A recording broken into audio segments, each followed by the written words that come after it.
So we had to decide from the beginning what things were comparable between Aiden and Marcus and what things would be different. We focused on parkour. We wanted Marcus to be a lot better at parkour than Aiden. And we're not talking about just like climbing on things, but like being able to like flow and chain moves together. So he's a pretty good fighter, but he's got some interesting quirks too. He's a more expressive guy. We've tried really crazy. We got it. The new idea for hacking in Watch Dogs 2 is to let the player create his own solutions. We're adding a lot more depth to hacking. So you have a lot more control, a lot more flexibility in how you hack the world. So one big category of hacking in Watch Dogs 2 is the entire branch of pushing remote controls to its limit. One of the big things on Watch Dogs is hacking vehicles. I think this is a real game changer because vehicles are everywhere in the world, and if you can hack into the drive system of a car, you can pretty much drive it wherever you want. So making sure if you see a forklift in the world, it shouldn't be a forklift. You can just like move the box up, down. You should, just like a camera, press a button and become that thing. One of the core things that we're doing is we're opening up the game with Watch Dogs 2. You can hack every character. You can hack every car in the game. And you can hack most of the electronics within the city. So that's a lot of... Easier. So if you want to play the game completely non-lethal and not actually kill anybody, you can totally do that. We're playing with a lot more crafted items and a lot more of little devices that you can use. One of the things that people kind of like that we've done, they really like what we've done, is we've created toys for Marcus. He has an RC jumper. It's got little wheels, and it's even got this little robotic arm that he can sort of deploy, and he can interact with things. He can unplug things and replug them and take out screws. It's a neat little toy. And then the other gadget he's got is this quadcopter. And it's more about scouting and being the eye in the sky. First person view on it is incredible because you're just zipping through the city. It feels like you're flying. Well, you are flying. In multiple ways.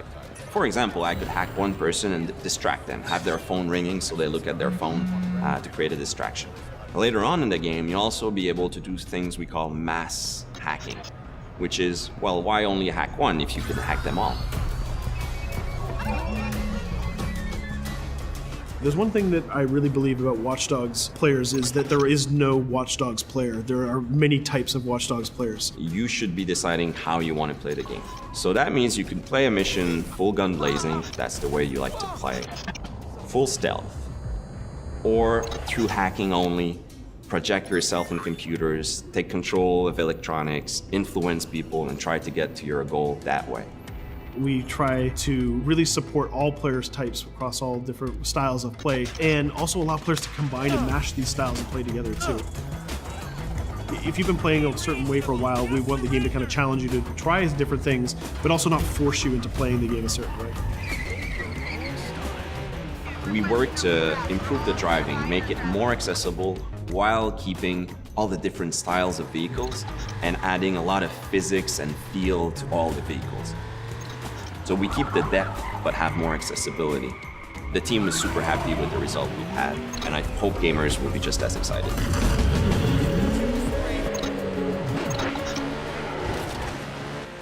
We are very excited by the potential of what we call seamless online. We start doing that in Watch Dogs 1, so we're expanding on that. We cross path with friends in the city. So you playing in single player and you're crossing path with another player who's also playing in single player. Both of you are members of DedSec, so you're friends, and you can just walk up to each other, you'll say hello, hit the button, and form a co-op team. And what we're going to be showing in the next couple of months is an example of how those things work together to create magical gameplay moments.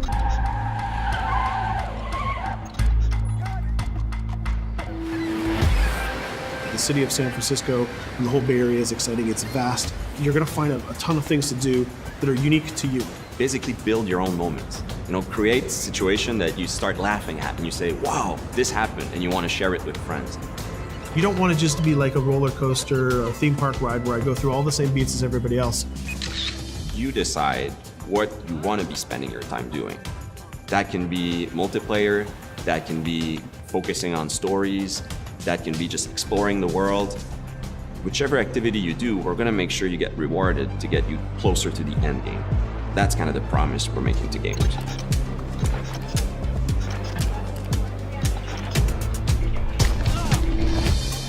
You always know it when something starts to click, it starts to work. Everything changed. You stop seeing individual components, animations, or texture maps or vehicles. You just start to see the experience as a whole. It changes on the floor. People get excited about it. This is it. It exists. We are always making the game with the player in mind. They have always been the driving force. When you come with a sequel that really earns its due, you know, that really does a lot of new things, that has a lot of surprises, it's a great feeling. In the end, there's nothing more